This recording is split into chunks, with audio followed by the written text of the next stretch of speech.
आजकल एक बहुत ही अजीब सा पैटर्न उभर कर आ रहा है। जैसे ही बॉलीवुड का कोई बड़ा नाम नीचे जाने लगता है, जैसे ही उसका स्टारडम ढलान पर आने लगता है, अचानक से उसके लिए देश खराब हो जाता है, समाज बिगड़ जाता है और भारत को उसके द्वारा पोलराइज डिक्लेयर कर दिया जाता है। मतलब दिक्कत कभी उसके काम में नहीं होती, दिक्कत कभी उसके फैसलों में नहीं होती, दिक्कत हमेशा देश में निकाल दी जाती है। ए आर रहमान का उदाहरण साफ है। उसका कहना है कि पिछले 8 सालों से उन्हें काम नहीं मिल रहा क्योंकि 2014 के बाद ऐसा पावर शिफ्ट आया जिसके बाद इंडस्ट्री से लेकर समाज तक सब कुछ सांप्रदायिक हो गया है। अब जब तक इस परमाणु बयान से आदमी संभल पाता तब तक इसमें विद्या बालन भी कूद पड़ी। जिन्हें नहीं पता तो उनको बता देता हूं कि विद्या बालन का एक इंटरव्यू सोशल मीडिया पर फिर से घूमने लग गया है। जो उनकी बात पहले इग्नोर कर दी गई थी ना, वो वापस से रेखांकित की जा रही है, हाईलाइट हो रही है। और ऐसा ए आर रहमान की कंट्रोवर्सी के बाद हो रहा है। दरअसल इस इंटरव्यू में विद्या बालन ने कहा था कि भारत पहले धार्मिक पहचान वाला देश नहीं था और अब पॉलिटिक्स और सोशल मीडिया की वजह से सोसाइटी बहुत ज्यादा पोलराइज हो गई है, बंट चुकी है। दीदी ने यह भी कहा कि लोग आज अपनी आइडेंटिटी ढूंढ रहे हैं और रिलीजन या आइडियोलॉजी से खुद को जोड़कर देखते हैं। I just feel that we're definitely more polarized. Okay. I think as a nation, we did not have a religious identity before.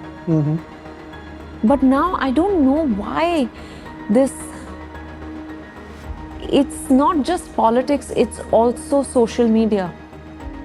Because we're all, I think, lost in this world and looking for an identity which we don't have organically.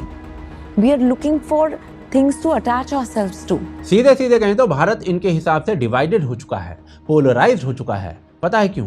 क्योंकि एक time पर भारतीय अपनी cultural identity पर pride नहीं लेते थे, लेकिन अब इंडियंस ओपनली अपनी कल्चरल आइडेंटिटी को एक्सेप्ट कर रहे हैं। मतलब जिस धरती के टुकड़े पर रामायण से लेकर महाभारत लिखी गई, अगर उसमें भी आपको हजारों साल पुरानी आइडेंटिटी नहीं दिख रही है तो भाई साहब जरूर आपको ब्रेन चेक की जरूरत है। ऊपर से आयरनी देखिए, उसी विद्या बालन के पुराने वीडियोस भी मौजूद हैं जहां पर वो कह रहे हैं कि बिना ईसा मसीह के वो तो कुछ भी नहीं है। With Jesus, I'm a hero. Without Jesus, I'm a zero.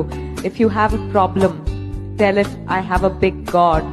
Don't tell God I have a big problem. वाह मैडम जी वाह, आपकी आइडेंटिटी और दूसरे की आइडेंटिटी झक्का। देखिए सवाल किसी के बिलीफ का नहीं है, सवाल यह है कि जब किसी दूसरे रिलीजन की आइडेंटिटी की बात आती है तब पहचान बहुत जरूरी हो जाती है। लेकिन जैसे ही हिंदू समाज अपनी आइडेंटिटी की बात करता है तो वही बात अचानक से गलत और खतरनाक बताई जाने लगती है, देश को तोड़ने वाली और पोलराइजेशन वाली बताई जाने लगती है। और यहाँ पर आप एक पैटर्न जरूर नोटिस करोगे, ये जितने भी एक्टर एक्ट्रेसेस हैं, जैसे ही इनका करियर नीचे जाता है, जैसे ही काम कम होने लगता है, वैसे ही ये सिस्टम पर दोष थोपना शुरू कर देते हैं। इनके द्वारा ये कहना शुरू कर दिया जाता है कि देश बदल गया है, समाज बिगड़ चुका है, लोग गलत हो गए हैं। इस मुद्दे पर इंटरनेट साफ तौर पर दो हिस्सों में बंट चुका है। एक हिस्सा जो लेफ्टिस्ट लिबरल लॉबी है वो इन बयानों का खुलकर समर्थन कर रहा है, लेकिन वहीं दूसरा हिस्सा इन मुद्दों को पूरी तरीके से कॉल आउट कर रहा है। उनका कहना है कि जब तक यही सोसाइटी ताली बजा रही थी तब तक सब कुछ ठीक था, लेकिन जैसे ही तालियां कम हुई हैं तो सोसाइटी खराब हो गई है, देश टूटने वाला हो गया है,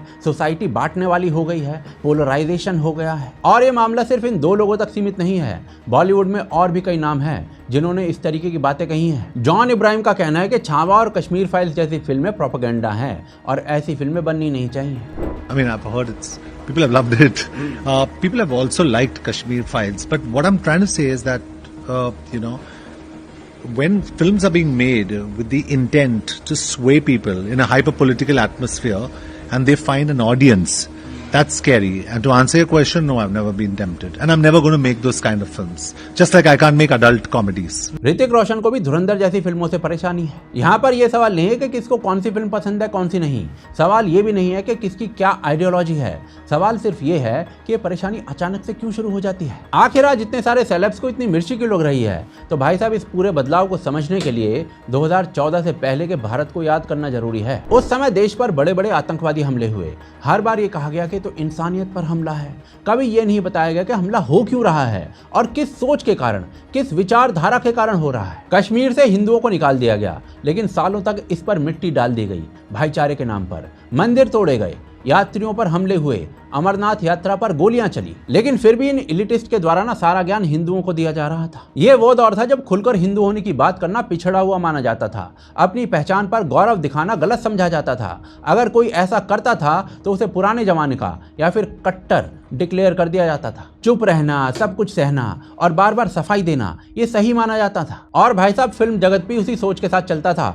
हिंदू होना अपने आप में काफी इविल बात समझी जाने लगी थी। मीडिया जगत भी ऐसे ही नैरेटिव के साथ चलता था। टेरर अटैक कोई और करता था, लेकिन डिबेट्स हिंदू टेरर पर होती थी। और ये सोच इतनी लंबी चली कि लोगों को ये बात बिल्कुल सामान्य लगने लगी थी। इसी माहौल में कई लोगों का नाम बना, पैसा बना और सम्मान मिला। लेकिन दिक्कत तब शुरू हुई जब ये सोच टूटने लगी। 2014 के बाद देश में एक बदलाव साफ तौर पर दिखने लगा था। पहली बार भारत के एक बड़े वर्ग ने खुलकर कहना शुरू किया था कि उसे अपनी पहचान पर शर्म नहीं है।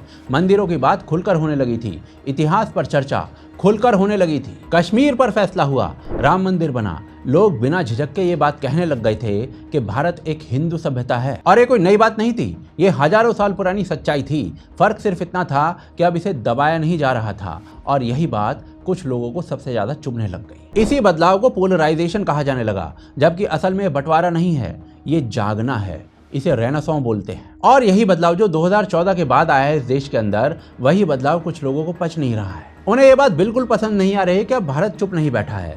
पहले भारत अपने लिए खड़ा नहीं होता था, अब होता है। पहले भारत हमेशा बाहर से मिलने वाली तारीफ के पीछे भागता था, अब नहीं भागता है। और यही बात उन लोगों को परेशान करती है जिनके हिसाब से भारत की पहचान कभी हिंदू होनी ही नहीं चाहिए थी। ये लोग, ये वर्ग चाहता था कि भारत हमेशा उलझा रहे, अपने इतिहास से शर्मिंदा रहे और अपनी जड़ों से दूरी बनाकर रखे। और आज जब भी कोई मशहूर चेहरा ये कह रहा होता है कि देश बट गया है, पोलराइजेशन हो गई है, तो असल में वो ये कह रहा होता है कि अब उसकी पुरानी सोच, अब उसकी पुरानी धौंस काम नहीं कर रही है, बल्कि अब लोग इन्हीं को कॉल आउट कर रहे हैं। अगर आप बदलते समय के साथ खुद को नहीं बदल पा रहे हैं, अगर आप लोगों की बदलती पसंद को नहीं समझ पा रहे हैं, तो ये परेशानी तो भाई आपकी है, देश की नहीं है। और जब भी कोई मशहूर व्यक्ति ये कहता है ना कि देश बट गया है, तो असल में वो ये मान रहा होता है कि अब उसकी पुरानी सोच, अब उसकी पुरानी धौंस चल नहीं रही है। यहाँ पर यह समझना भी जरूरी है कि भारत की हिंदू पहचान कोई नई बनाई चीज नहीं है, ये हजारों साल पुरानी सच्चाई है। इसे लंबे समय तक दबाया गया है। कुछ विचारधाराओं ने इसे शर्म से जोड़ दिया। शांति और भाईचारे के नाम पर असल में चुप रहने का दबाव बनाया गया,